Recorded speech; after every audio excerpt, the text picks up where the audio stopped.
Bien, son las 11 de la mañana con 36 minutos y vamos a tomar contacto con nuestra próxima entrevistada a propósito de una polémica que ha surgido a propósito de la comisionada de Derechos Humanos, la segunda a bordo. Sabemos que la ex presidenta Michelle Bachelet está como alta comisionada de Naciones Unidas.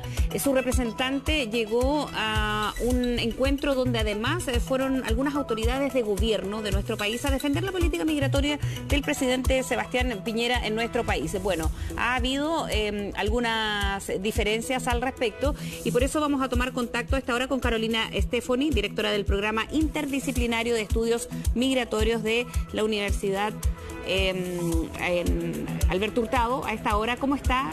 Muchas gracias por estar con nosotros. Hola, Frecia, muy buenos días. Bien, Carolina, ¿qué le parecen estas diferencias que ya lo introducíamos de alguna manera, pero hay diferencias de la comisionada de Derechos Humanos de Naciones Unidas, por una parte, con esta política migratoria de expulsar a extranjeros de nuestro país, más que un ordenamiento como lo ha defendido esta administración desde el inicio? A ver, yo creo son varias cosas, ¿no? Lo primero es rescatar esta instancia en organismos internacionales para debatir, discutir y entender cuáles son los estándares en derechos humanos que tienen que regir en todos los países que buscan la protección de las personas.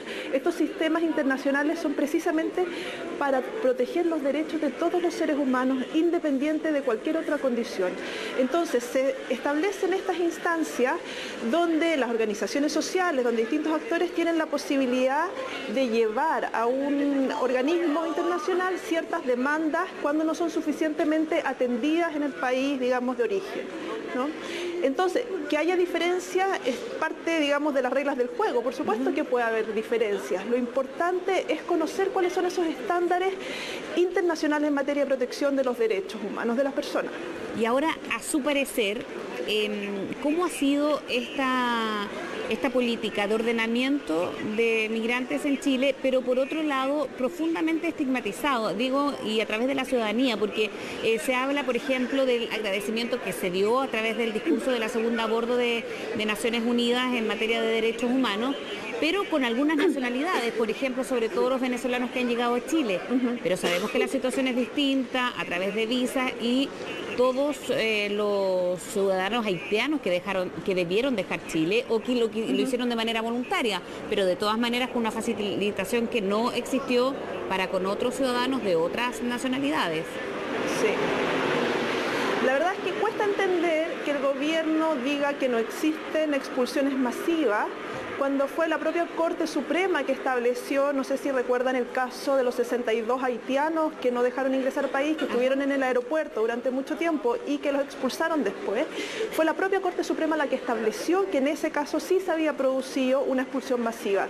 Hay que entender que la expulsión masiva es un caso donde no se toman en consideración las condiciones específicas de cada una de las personas, de los sujetos que van a ser expulsados, sino que se aplica a un grupo humano solamente por pertenecer a cierta categoría, ¿no? Entonces no se pone en atención las condiciones familiares, las condiciones de ingreso, toda la particularidad que puede haber en un caso.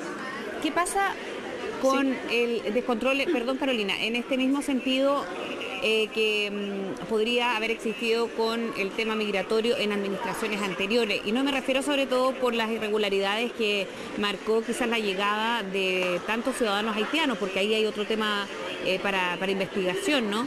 Pero también hubo quizás con una ley que se debiese haber ido modernizando a las alturas de los nuevos tiempos, cuando veíamos que llegaban, pero con una ley que estaba desde el año, data del año 70 y algo.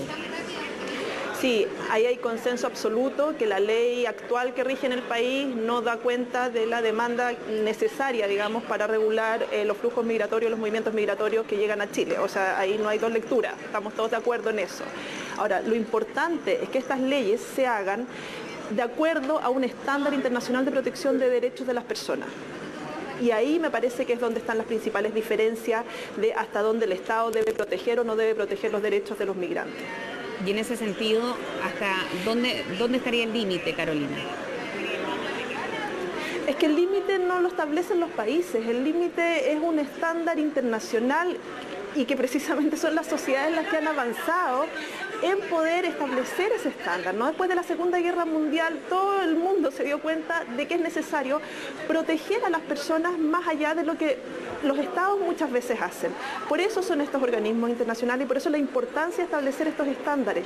Que Chile no quiera suscribir estos estándares, que Chile no haya firmado, por ejemplo, el Pacto Global sobre Migraciones y que diga hoy día que sí protege los derechos cuando efectivamente no se están protegiendo todos los derechos, algunos por supuesto que sí lo hace. Entonces da cuenta en el fondo de que el Estado pareciera tener un estándar más bajo de lo que se exige hoy en día.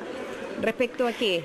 Y no se trata respecto a la protección de los derechos, por ejemplo, respecto en el tema refugio, que es un tema que se tocó en Jamaica, ¿no? Se están devolviendo hoy día muchísimas personas que no dejan entrar por frontera, venezolanos que no los dejan entrar. Se viola el principio de no devolución cuando son personas que en su país de origen enfrentan problemas, digamos, gravísimos y que ponen en riesgo su propia vida. Entonces hay un doble discurso ahí, porque por una parte se dice, bueno, si vienen con esta visa responsabilidad democrática que estableció el gobierno, pueden entrar, ¿no? Pero si la persona viene solicitando refugio, por ejemplo, por tierra, no se les reconoce, no se les permite siquiera solicitar esa situación de refugio, ¿no? Y había una serie, y que está bien documentado y que se ha establecido en distintas instancias, que se están produciendo instancias donde a las personas se les desincentiva, por funcionarios públicos se les desincentiva a presentar esta solicitud de refugio. Y eso es gravísimo, porque las personas cuando salen de un país donde su vida está en riesgo, requieren protección de los otros estados. Y eso nos hemos puesto de acuerdo todos los estados del mundo, ¿no?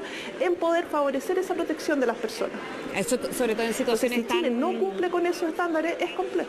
Claro, sobre todo en estas situaciones de crisis, por ejemplo, en países como en Venezuela, que si bien en Chile, por ejemplo, hay un gran número de ciudadanos de esa nacionalidad que están en nuestro país, sabemos que también en Colombia, por ejemplo, como nación limítrofe, tiene aún más ciudadanos venezolanos. ¿A qué altura deberíamos tener, Carolina, en las medidas que se están adoptando dentro de esta misma ley migratoria o ordenamiento migratorio que ha intentado hacer la actual administración, crees tú?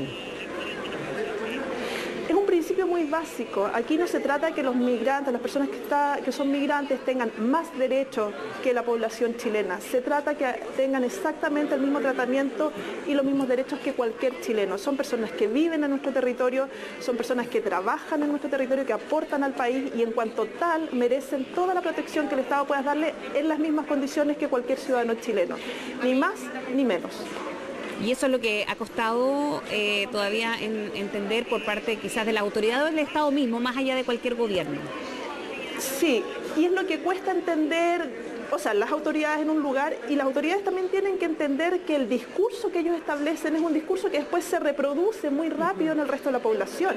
Entonces, si es que la autoridad da una señal de que la población migrante haitiana, por ejemplo, tiene que devolverse, que no es bienvenida, que hay un programa, qué sé yo, para que se devuelvan a su país en un contexto de crisis gigantesca que tiene Haití, ¿no es cierto? Si es que establece ese discurso, entonces pues la gente que lo escucha dice, bueno, sí, en realidad es mejor que los migrantes se devuelvan, es mejor que los migrantes no sean bienvenidos acá, es mejor, ¿por qué van a tener los mismos derechos que los chilenos? Entonces empieza a reproducir esta idea, ¿no? Por eso es la responsabilidad que tienen las autoridades de establecer estándares altos de derechos humanos. Eso le sirve no solamente a los migrantes, sino que nos sirve a toda la sociedad entender que las personas, que los seres humanos son la primera prioridad de cualquier Estado.